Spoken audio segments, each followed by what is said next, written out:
Por la señal de la Santa Cruz de nuestros enemigos, líbranos, Señor Dios nuestro. En el nombre del Padre, y del Hijo, y del Espíritu Santo. Amén. Señor mío y Dios mío, creo firmemente que estás aquí, que me ves, que me oyes. Te adoro con profunda reverencia. Te pido perdón de mis pecados y gracia para hacer con fruto este rato de oración.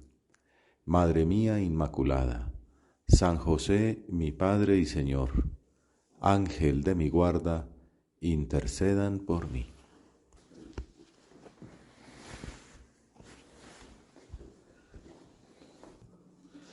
Después de contemplar durante un mes el discurso del pan de vida, que ocupa todo el capítulo 6 del Evangelio de San Juan, contemplamos ahora la reacción del auditorio, compuesto al parecer por un núcleo cercano de seguidores, los cuales sin embargo reaccionaron mal. Muchos de sus discípulos al oírlo dijeron: este modo de hablar es duro, ¿quién puede hacerle caso? Bueno, es una crisis, ¿no? ¿Cuál pudo haber sido la causa de esa crisis? Todo parece indicar que fueron las palabras del Maestro sobre el pan de vida, la reafirmación de la necesidad de comer la carne del Hijo del Hombre y beber su sangre para tener vida. Como dice un exégeta, el rechazo a Jesús de los oyentes judíos, de ver en él más que una figura mesiánica, un ser divino bajado del cielo. Benedicto XVI, en el libro Jesús de Nazaret, recuerda que en el Antiguo Testamento hubo un momento cuando el pueblo le pidió a Moisés que les hablara él mismo, que no nos hable Dios, no sea que muramos. Sin embargo, dice el pontífice alemán, ahora, en este momento del Nuevo Testamento, Dios habla muy de cerca, como un hombre a los hombres. Ahora desciende a la profundidad de su sufrimiento. Pero precisamente eso llevará y lleva siempre de nuevo a decir a quienes le escuchan, a los que con todo creen ser sus discípulos, este modo de hablar es duro. ¿Quién puede hacerle caso? Lo que acabamos de escuchar como respuesta. Tampoco la nueva bondad del Señor es agua almibarada. Para muchos el escándalo de la cruz es más insoportable aún que el trueno del Sinaí para los israelitas. No es preciso el Papa Benedicto da en el clavo. Ese es como el puntum dolens, diría el Padre Bernardo. El escándalo de la cruz, más insoportable que el trueno del Sinaí. Sí, tenían razón cuando decían, si Dios nos habla, moriremos. Sin un morir, sin que naufrague lo que es solo nuestro, no hay comunión con Dios ni redención. Entonces, ¿a qué se refieren los seguidores cuando murmuran sobre el modo duro de hablar de Jesús? Insoportable, traduce alguna publicación litúrgica. Podría pensarse que a las palabras relacionadas con la Eucaristía, como decíamos. Sin embargo, parece que no lo es tanto. Al menos Jesús no se refiere a ellas en su respuesta, en la cual argumenta que el principal problema está en la falta de fe. Falta de fe en que Él ha bajado del cielo y de nuevo subirá al Padre. Y también el modo como lo hará. Y si vieran al Hijo del Hombre subir a donde estaba antes, concluye Jesucristo. Ahora bien, no deja de ser significativo que el sermón donde revela su divinidad, capítulo 6 de San Juan, sea el mismo en el que se presenta como el pan de la vida, el eucarístico. Por eso la interpretación más aceptada hoy día es que la crisis de fe parece causada por todo su discurso sobre sí mismo. Como pan bajado del cielo, un pan que se promete a los discípulos de forma sacramental. El gran tema de la fe en Dios en el Antiguo Testamento era, nos liberó de Egipto, nos dio maná, 40 años enviando pan del cielo, pues cómo no va a decir uno que ese es el único Dios. Las victorias sobre los enemigos y tal. Pues ahora baja el verdadero pan del cielo, la segunda persona de la Santísima Trinidad, y muy duro este discurso.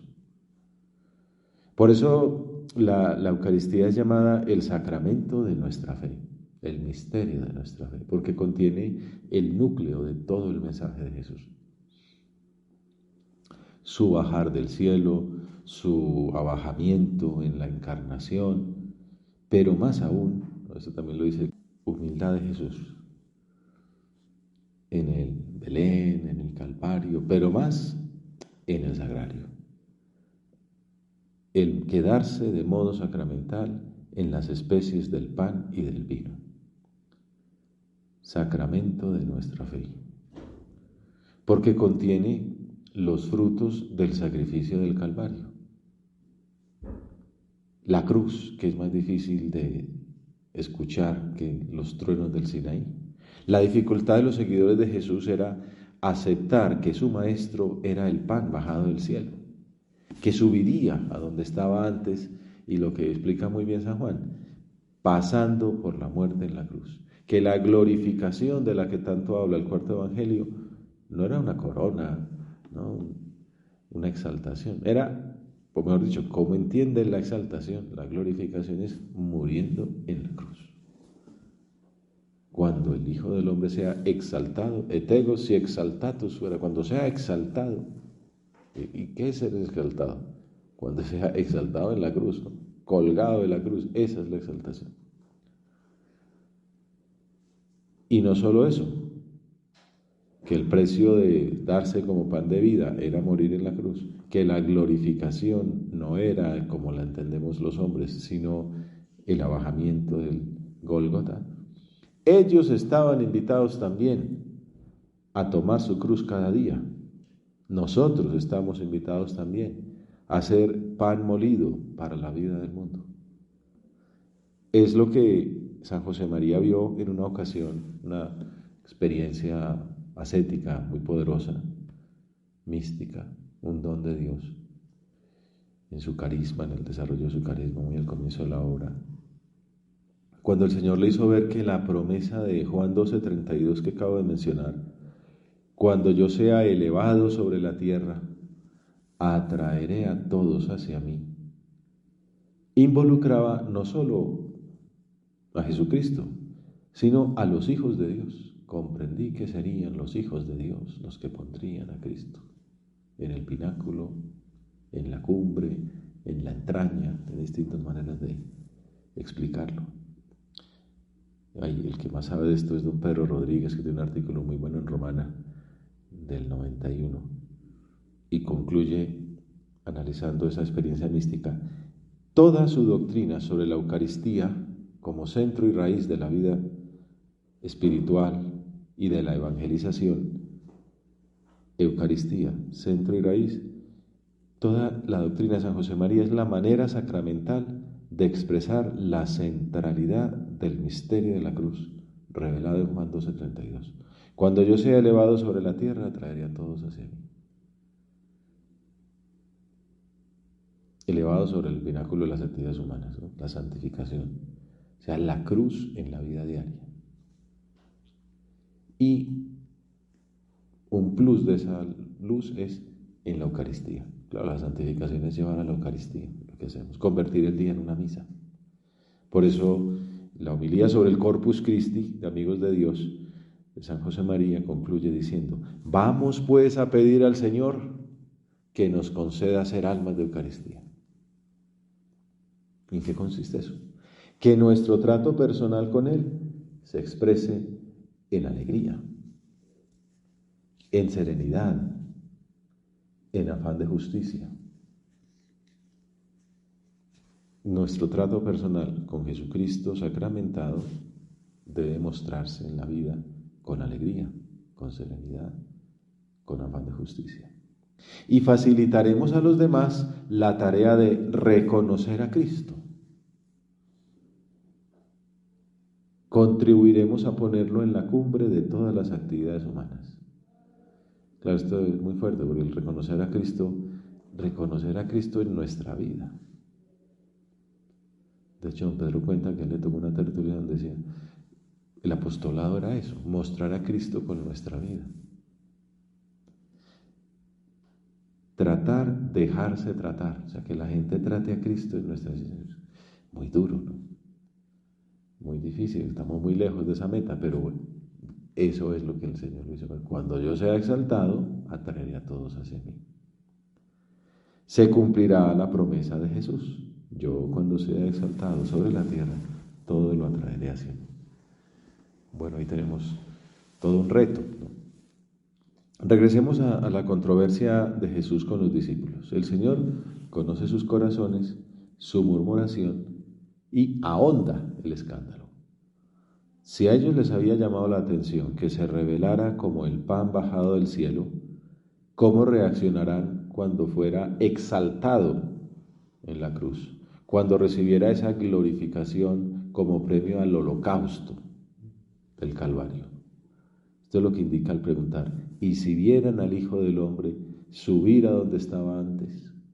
Hemos hablado que el Hijo del Hombre es una figura del Antiguo Testamento, de Daniel, que es aquel famoso siervo condenado, como oveja llevado al matadero. Ese es el Hijo del Hombre, o sea, eso soy yo. Yo soy la figura de Daniel, yo soy el Cordero inmolado. Y si vieran a ese Cordero inmolado que tanto les cuesta a ustedes entender, subir al Hijo del Hombre, subir a donde estaba antes, la glorificación, la resurrección. Entonces, este es el misterio de la cruz que está en la Eucaristía. Por tanto, para creer en un misterio tan sublime, la fe solo puede ser un don divino. Esto con las solas fuerzas humanas no tiene explicación. Por eso Jesús dice, el Espíritu es quien da la vida, la carne no sirve para nada. Estas palabras están en la misma longitud de onda del elogio de Jesús a la fe de San Pedro, en los sinópticos, cuando Pedro dice, tú eres el Hijo del Dios vivo, y Jesús le responde, bienaventurado tú, Simón, hijo de Jonás, porque eso no te lo ha revelado ni la carne ni la sangre, sino mi Padre que está en los cielos. Mi Padre, el Espíritu, es quien da la vida. La carne no sirve para nada. Entonces nos invitas, Señora, a ahondar en la fe, en la Eucaristía, a ser almas de Eucaristía, que creamos cada vez más, pero que también hagamos de nuestra vida una vida eucarística, una vida de sacrificio, que santifiquemos nuestra vida ordinaria llevando cosas grandes y cosas pequeñas al altar. Además, Jesús recuerda que el Espíritu es quien da la vida, la carne no sirve para nada. Una manera concreta de hacer vida lo que había anunciado unos versículos antes. Nadie puede venir a mí si no lo atrae el Padre que me envió. Atracción. Yo lo atraeré, el Padre lo atrae. Tú, Señor, insistes en que la dificultad para entender tu anuncio, la dureza, la intolerabilidad del discurso, proviene de la magnitud del don divino, que es demasiado regalo para creérselo. Y aclara que es necesaria la fe, específicamente en el sacramento de la Eucaristía, como una clave de esa doctrina católica que viniste a instaurar en el mundo. Benedicto XVI lo explicaba así. Aquel que se hizo hombre se nos da en el sacramento. Es difícil entender la encarnación, y más aún que ese Dios hecho hombre se haya quedado en el pan. Solo así, quedándose en el sacramento, la palabra eterna se convierte plenamente en maná. Jesús mismo lo había dicho antes, lo meditábamos en su momento, cuando le dicen, bueno, pero Moisés les dio pan del cielo a nuestros padres, ¿tú qué signo nos muestras? El anterior había hecho una multiplicación de panes y de peces. Si no, el problema no es el pan. Dice Jesús, lo importante no es que les haya dado pan, lo importante es que les dio los mandamientos, ¿no? Que les dio la palabra.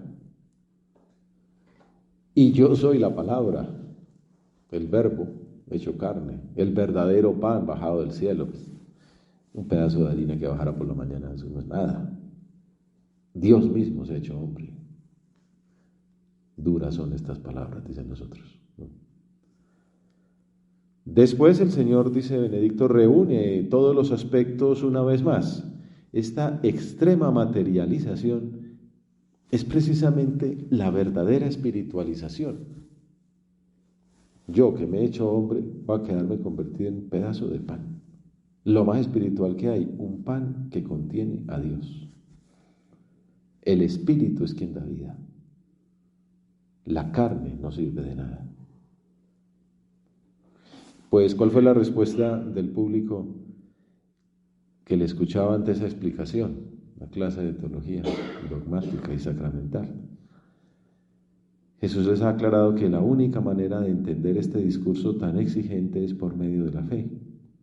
Y entonces ellos, pues deberían decidir, como en otros pasajes, aumentanos la fe, Señor, para entender mejor esto que es tan difícil.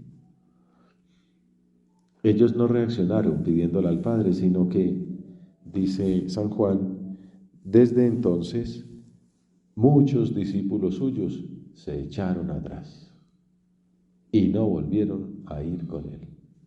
Empiezan murmurando, Jesús les explica y entonces se van, huyen.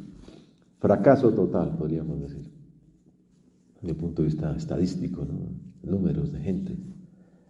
Vale la pena darse cuenta de que la división de la que está hablando el Señor, el evangelista, no es simplemente entre los espectadores casuales, los noveleros, sino entre los propios discípulos, entre los más cercanos, que desde entonces se echaron atrás y no volvieron a ir con él, quizá el grupo de los 72. Uno podría pensar que en estas circunstancias lo más sensato para Jesús sería usar la diplomacia, explicar un poco mejor lo dicho, a ver si era posible recuperar algunos de los que se estaban yendo, ¿no? A ver, explico mejor. Pero el Señor, por el contrario, radicalizó su posición. Entonces Jesús les dijo a los 12, lo que quedaba ya, ¿no? Ustedes también se quieren marchar. Ahora nos lo pregunta a nosotros. Además lo dice como para tocar fondo, después de anunciar las intrigas que sabía, que conocía, de Judas y de la cizaña que estaba sembrando entre los discípulos. Porque hay algunos de ustedes que no creen. Entonces, esto es muy dramático, ¿no? El catecismo explica que la Eucaristía y la cruz son piedras de tropiezo. Pues entiende que parte del problema con la doctrina católica es la fe en la Eucaristía, todavía ahora, ¿no? Es el mismo misterio y no cesa de ser ocasión de división. ¿También ustedes se quieren marchar? Esta pregunta del Señor resuena a través de las edades. Son una invitación de su amor a descubrir que solo Él tiene palabras de vida eterna y que acoger en la fe el don de su Eucaristía es acogerlo a Él mismo. Por eso, este es el sacramento de nuestra fe, que dice el sacerdote en la consagración. Mysterium Fidei. Este es el misterio de la fe, la Eucaristía. Fe en Jesucristo, en su presencia real, verdadera, sustancial, sacramental de la Eucaristía.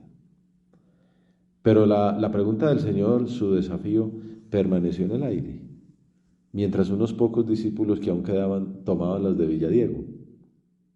Otros pensativos no sabían si seguir a los huidizos o perseverar con ese maestro al que tanto querían, pero que enseñaba unos misterios tan difíciles de entender.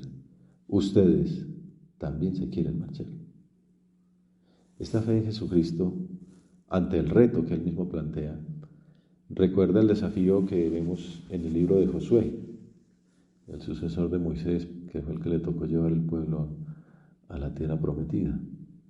Hay un momento en que tiene que reunirlos recordarles los portentos con los cuales Dios había manifestado su misericordia a través de los siglos, pues que el Mar Rojo se abrió en dos, que hubo maná, que hubo agua, que había carne por las noches, que hubo milagros, que hubo victorias.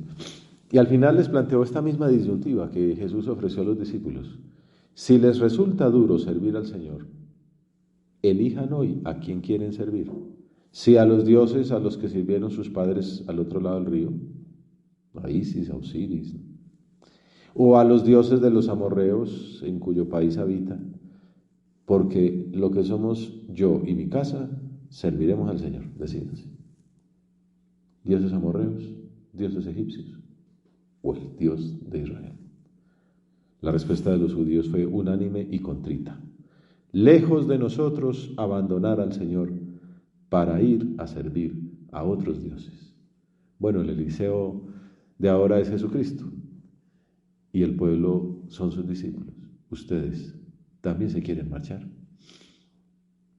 Ese pequeño grupo de indecisos agradecería especialmente el liderazgo de Simón Pedro, que una vez más expresó en nombre de todos la misma respuesta del Antiguo Testamento. Señor, ¿a quién vamos a acudir? Tú tienes palabras de vida eterna. Jesús lo había dicho. Nosotros creemos y sabemos que tú eres el Santo de Dios. Ya se ve que Pedro tenía una moción especial de Dios, una luz que habíamos visto en los sinópticos, en el episodio de Cesarea de Filipo, una situación parecida. Para ustedes, ¿quién soy yo?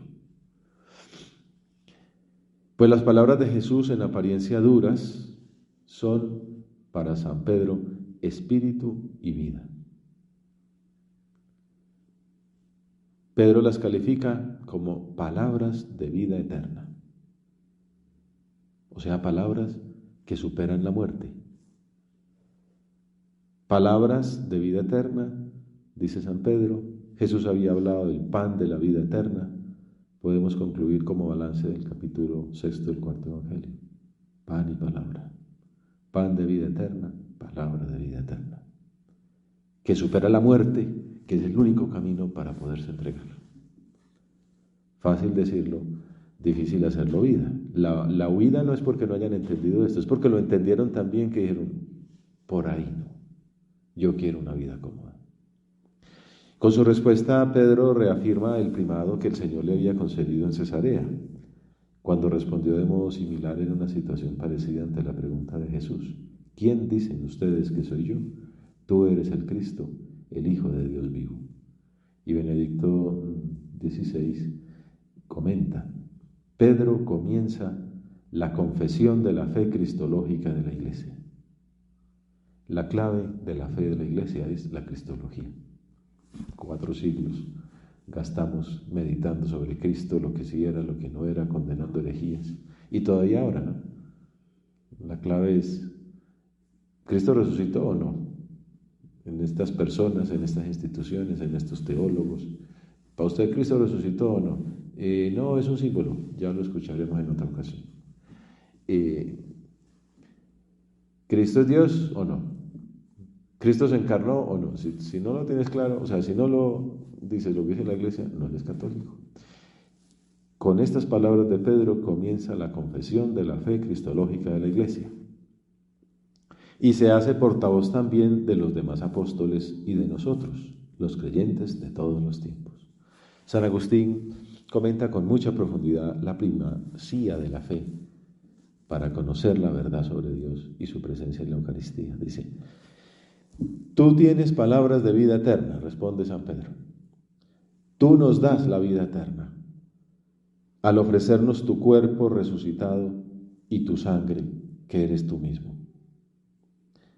Tú tienes palabras de vida eterna y nosotros creemos y sabemos. No dice sabemos y después creemos, no. Primero creemos y después sabemos. Hemos creído para poder conocer. ¿Qué hemos creído y qué hemos conocido? Que tú eres el Cristo, el Hijo de Dios. Es decir, que tú eres la misma vida eterna y en la carne y en la sangre nos das lo que tú mismo eres. Qué maravilla, ¿verdad?